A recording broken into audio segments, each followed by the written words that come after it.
São Francisco de Assis assim disse: comece fazendo o que é necessário, depois o que é possível. E de repente, você estará fazendo o impossível. Hoje, aqui no nosso projeto Líder Inovador, estamos recebendo Frei Paulo Batista, diretor administrativo do Hospital Padre Tiago da Providência de Deus. Seja bem-vindo, Frei Paulo. Muito obrigado, Tiago. Uma grande honra estar aqui, né? E a gente sabe quantos líderes têm passado aqui nessa cadeira e é muito bom estar aqui contigo e poder conversar um pouco. Que bom. E nós sempre começamos o nosso Líder Inovador perguntando: quem é Frei Paulo? Pois é, essa eu acho que é uma das perguntas mais desafiadoras, né? Mas eu me considero um ser em construção, amo desafios, amo a convivência e eu me defino como uma pessoa que gosta de pessoas, né? Até o próprio ministério que eu exerço, os trabalhos que eu faço, todos eles estão voltados para as pessoas. Frei Paulo é um apaixonado pelo ser humano.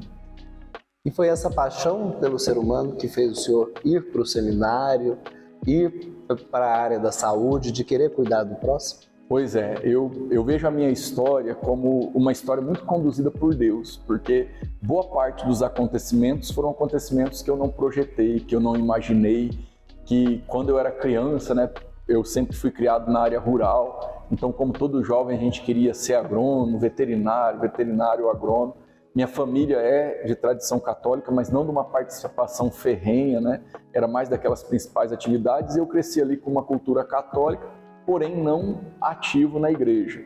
E com 16 anos de idade, eu tive uma profunda experiência com o amor de Deus, onde eu desejei levar esse amor de Deus às pessoas. Então, com 16 anos, um jovem da área rural, né, com todas as situações, peguei as minhas mochilas, deixei meus pais desesperados e fui para uma cidade de quase 600 mil habitantes no interior de São Paulo, chamada São José do Rio Preto, cheio de ideais, cheio de vontades, e me ingressei no seminário diocesano, né? Foi de maneira muito precoce e a partir dali eu vivenciei todos os conhecimentos, aprimoramento, convivência com diversas pessoas e eu fui percebendo que quanto mais a gente convive, mais a gente aprende, né? Que os maiores ensinamentos, eles não estão nos livros, nem na sala de aula, embora isso ajude bastante. Mas os maiores ensinamentos que a gente traz é na convivência, é na partilha, é no dia a dia, são nos desafios que nós somos submetidos, sobre todos aqueles que a gente fala assim, eu não vou dar conta. Quando a gente se lança nesse eu não vou dar conta e faz vivenciar o impossível se tornar possível, quantas transformações. E aí essa foi a dimensão dentro da vida religiosa. E aí eu sempre tive muito claro que a administração não era para mim, nunca gostava de administração, né? Quando a gente ia fazer atividades burocráticas, eu sempre gostei muito das pessoas, das atividades com as pessoas, de estar no meio das pessoas, ações, moradores de rua, presídio, sempre gostei disso, mas exigia administração. E eu falava para meus formadores, eu não vou trabalhar com administração, sempre vou pedir para alguém me ajudar nisso, alguém que é capacitado, alguém que é formado, alguém que gosta. E o meu reitor falava assim, então você vai ser um péssimo padre, porque está implícito na vocação a administração. E eu lembro ainda, para agregar isso, que quando a gente era seminarista ainda, que a gente vivenciava várias pastorais, eu lembro que eu me identifiquei com a pastoral carcerária e tive uma dificuldade na pastoral da saúde, que era nos hospitais, porque eu fui justamente numa ala com crianças com doenças oncológicas. E eu lembro até hoje que eu tinha preparado uma reflexão, uma partilha, e quando eu entrei, Tiago, naquele quarto, eu não consegui falar nada. Eu olhei aquela criança debilitada, eu me revoltei com Deus, eu perguntava por que Deus permitia aquilo, e eu decidi que não era aquele ambiente. Pedi para o meu reitor me afastar e falar que na área hospitalar eu não queria.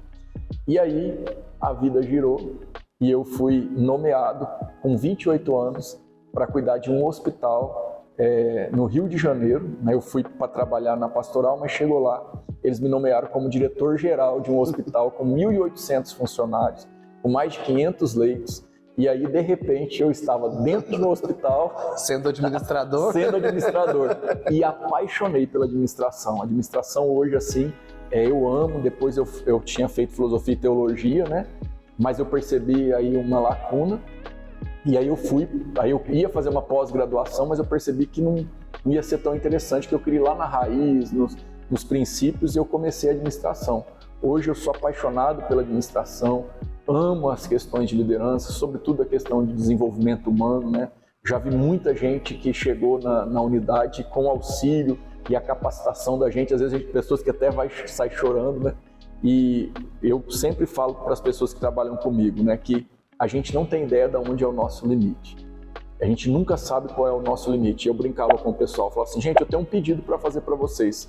Toda vez que eu reunia com o pessoal, né, era um hospital mais desafiador, o hospital de Jataí é um hospital que já está bem estruturado pela vida, trabalho do Frei Saulo, mas o Hospital do Rio, quando a gente pegou, ele estava em queda, em destruição, ele estava num problema sério de déficit, mais 300 milhões de déficit, era um hospital com muita dívida, com várias questões, e quando eu tinha lá em torno de 80 líderes, né, que trabalhavam comigo nas mais diversas áreas, e eu sempre falava para eles, vou pedir uma coisa para vocês, me leve no meu limite, e eu vou dizer uma coisa para vocês, eu levarei vocês no limite de vocês, e tenho certeza que nenhum de nós sabe qual é o nosso limite. Muitos de nós ali superamos o nosso limite, conseguimos equalizar esse hospital, graças a Deus, e deixar ele numa saúde financeira significativa.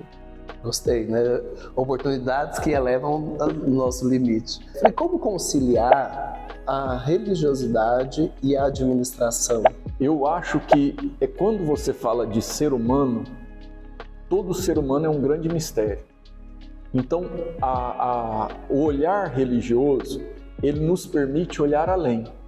Então, dentro de uma área administrativa, enquanto alguém olha a mera produtividade, as limitações e o erro, o religioso ele tem a capacidade de acreditar no ser humano. Acreditar no ser humano porque na linguagem religiosa a gente trabalha a palavra conversão. Eu estou em conversão. Eu sou uma pessoa que mudei muito. Eu tinha mentalidades muito diferentes, eu era muito materialista. E Deus transformou minha vida. A partir disso, eu olho para cada ser humano dentro da área de gestão e eu acredito na mudança do ser humano. Eu acredito que cada pessoa que entrar ali, por maior erro que ela tenha, pelas falhas, eu acredito que ela pode mudar. Então, quando você trabalha dentro de uma instituição com essa perspectiva de acreditar na mudança do ser humano, isso nos ajuda bastante. Na área da saúde, ainda vem um termo mais profundo ainda. Olhar para cada ser humano como algo sagrado. Então, o paciente, o profissional que trabalha com a gente, a atitude de ser servo, não ser dono de tudo isso, nos ajuda muito na gestão. Né? Isso não nos deixa de lado a necessidade de trabalhar muitas vezes com maior rigor, de fazer uma correção, de fazer uma demissão, mas a demissão e qualquer outra atividade disciplinar ou administrativa, ela vai vir no último caso.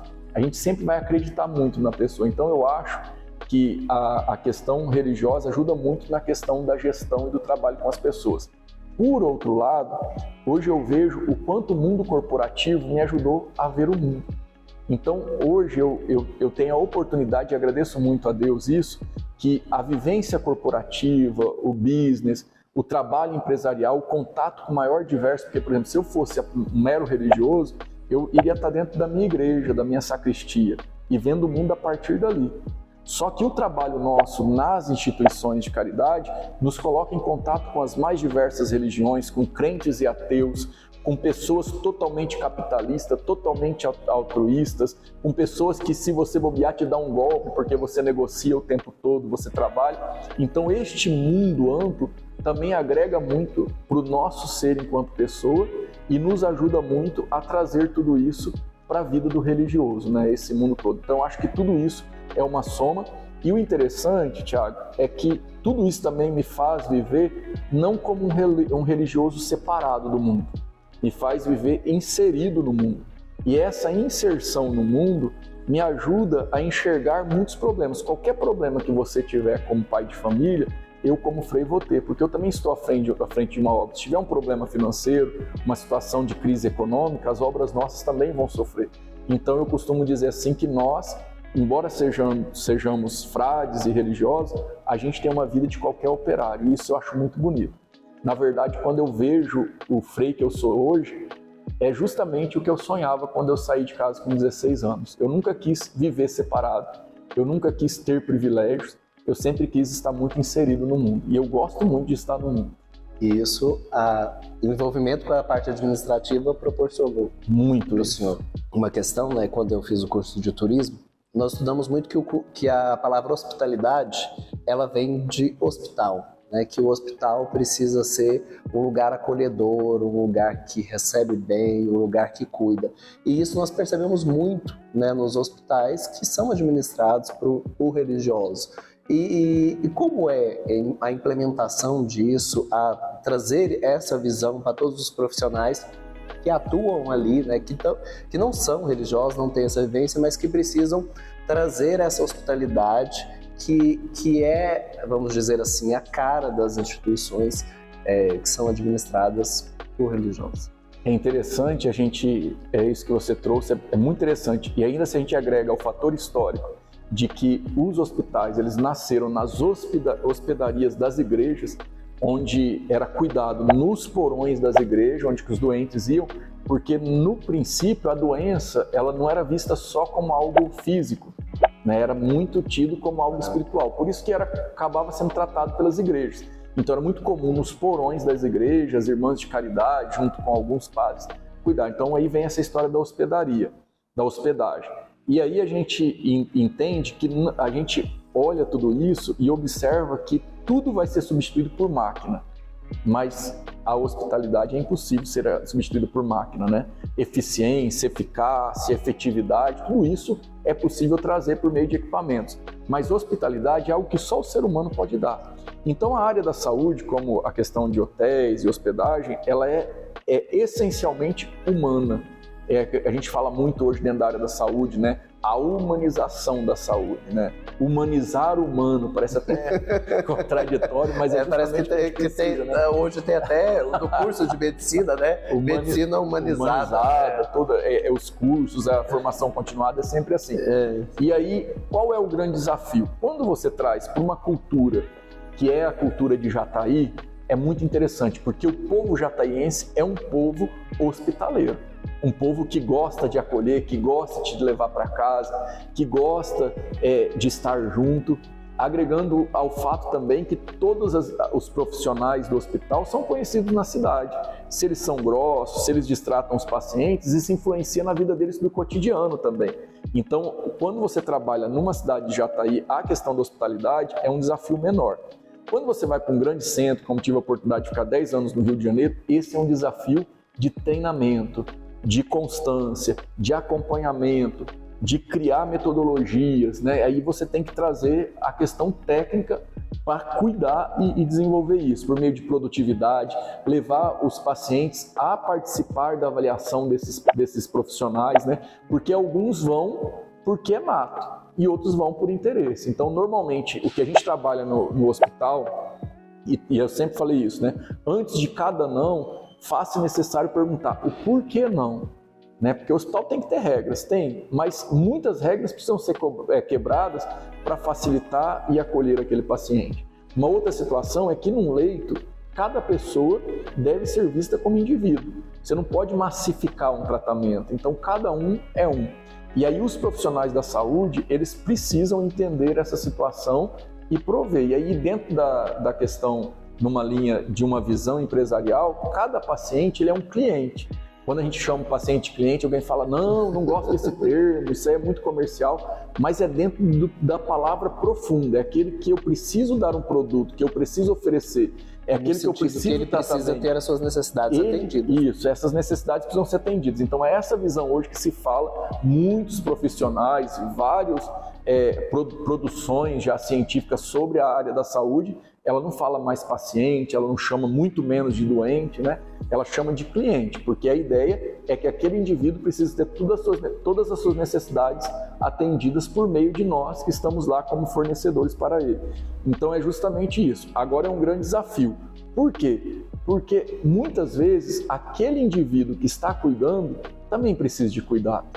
E aí, como que a gente costuma fazer? Quando você percebe alguém muito rebelde, muito reclamão, destratando um paciente, é hora da equipe chamar, perguntar o que está fazendo, tirar ele de junto do paciente, porque às vezes ele não está sabendo lidar com aquele sofrimento do outro, porque ele está esbanjando o sofrimento. Então, nós como gestores da área hospitalar, nós temos que entender que nós temos os pacientes nos leitos, e alguns dos nossos profissionais muitas vezes também se tornam os nossos pacientes. A importância da psicologia, da questão da saúde mental, né, e do acompanhamento para a gente entender tudo isso. E Frei, o senhor citou aí na fala do senhor, né, sobre a hospitalidade dos jataienses. Como foi quando o senhor recebeu do reitor, né, dizendo, olha, você vai para Jataí? Pois é, foi muito interessante, porque eu tinha terminado a faculdade de administração e a nossa instituição hoje, Thiago, ela tem 70 unidades caritativas pelo mundo, né? São 2 no exterior, as demais no Brasil. E aí, quando eu terminei a administração, o convite do meu superior é que eu fosse para a nossa sede administrativa trabalhar na administração. Como eu disse no começo, eu amo trabalhar com pessoas, eu gosto de estar no meio das pessoas, eu gosto de estar junto. E a proposta seria que eu iria trabalhar só com papéis, numa área estritamente administrativa. Você sabe que aqueles papéis são pessoas, são atendimentos, mas não deixam de ser papéis. São pessoas que você iria trabalhar muito por elas, mas elas não iam te ver e você também não ia vê-las, né? Então, aí eu ia para lá. Aí eu fiquei 3 meses só, aí estourou a pandemia, eu fui para o Rio para ajudar a abrir 106 leitos, assim, em 2 semanas e meia. Foi uma experiência incrível, que o pessoal trabalhou demais e a gente conseguiu. E aí veio o convite para vir para Jataí. Para mim foi uma grande alegria, porque eu não iria ficar mais na parte administrativa meramente e eu continuaria fazendo o que eu gosto, né? Mas em minha cabeça, nem de longe passava a grandiosidade da experiência que eu teria aqui, né? Em janeiro agora eu fiz 2 anos de Jataí. E é incrível, assim, o Frei Paulo de 2 anos atrás foi totalmente transformado. Eu tinha uma gestão muito rígida, eu era muito metódico, eu sou metódico, né? Então, eu percebi em Jataí que eu não poderia trazer aquele gestor do Hospital São Francisco do Rio. Então, se você perguntar muitos comportamentos meus no Rio, eles não coincidem. Se dois colaboradores nossos falam, mas isso aí não é o Frei Paulo, não. O Frei Paulo não era bem assim, né? Era muito mais rígido. E eu percebi aqui que se eu viesse daquela forma, eu não conseguiria alcançar os objetivos. Mas isso foi me transformando. E a própria gestão que o Frei Saulo fez, que foi uma gestão muito próxima, muito colegiada, muito participativa junto à sociedade, também me fez transformar. Hoje está muito natural, mas nos primeiros dias eu tinha que me trabalhar muito no interior, no meu interior, né? Então Jataí, ele me transformou.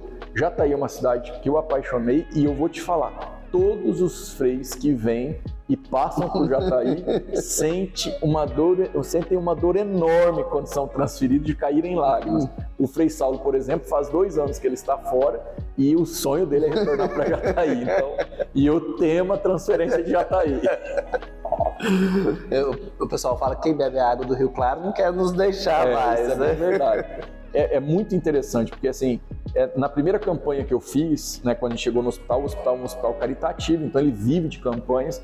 Hoje, se você pega a nossa quimioterapia, por exemplo, nós temos um pacto com o estado de 102 ou 3, não lembro agora, 100 e poucas quimioterapias, mas nós fazemos mais de 200 infusões.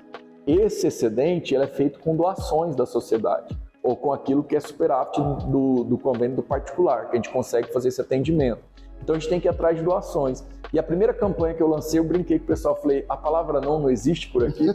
Todas as empresas que nós batemos a mão, naquilo que foi possível, todo mundo ajudou. E não é erro de lógica, foi 100%. Todos eles nos ajudaram. Isso me impressionou bastante. A nossa comunidade tem muito disso, né? De abraçar as causas e lutar por elas.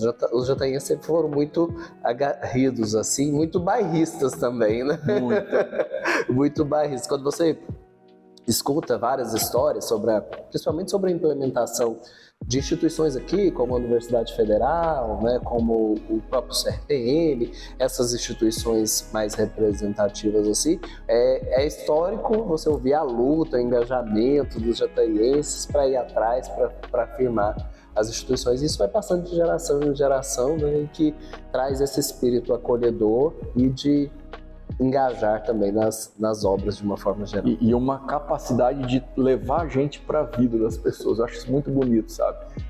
A vivência de paulista é um pouco, mas não é tão intensa. A vivência que eu tive na capital, né? A capital é uma experiência diferente do Rio. É uma vida de anonimato, né? De invisibilidade quase, que você tem ali a sua vida.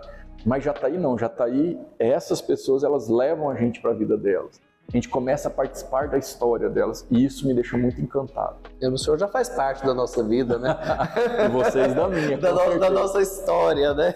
E vocês da minha. Quando a gente fala Frei Paulo, né, já faz parte do nosso cotidiano e do nosso dia a dia.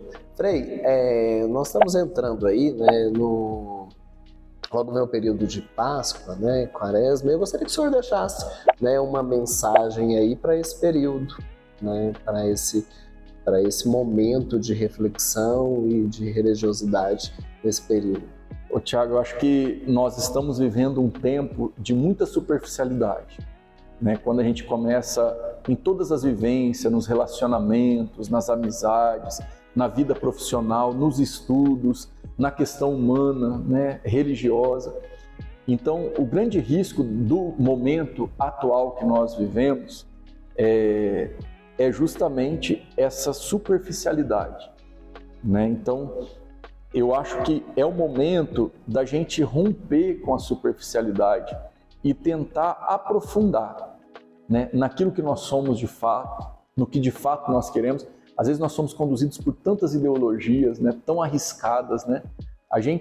Tudo que a gente está construindo no agora vai impactar no futuro, né? Quando a gente vê as pessoas falando assim, não, faça o que você quer. Não é faça o que você quer, faça o que tem que ser feito, né? Viva o que te dá prazer. Nem sempre você vai ter que ver o que te dá prazer, né? Você tem que ver o melhor. Quantos jogadores abrem mão do prazer por uma vitória?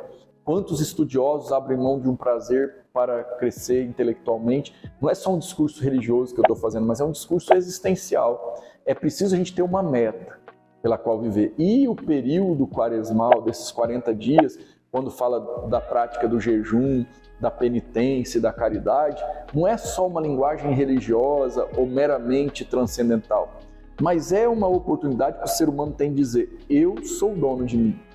Não são minhas vontades que me dominam, não é a ideologia externa que vai me dominar, não é a ideologia de outros, e a gente está dentro de uma realidade que as pessoas apenas repetem o que escutou, o que ouviu no Instagram, mas às vezes eu pergunto, mas é isso que você pensa? Não, eu ouvi, mas é o que você pensa?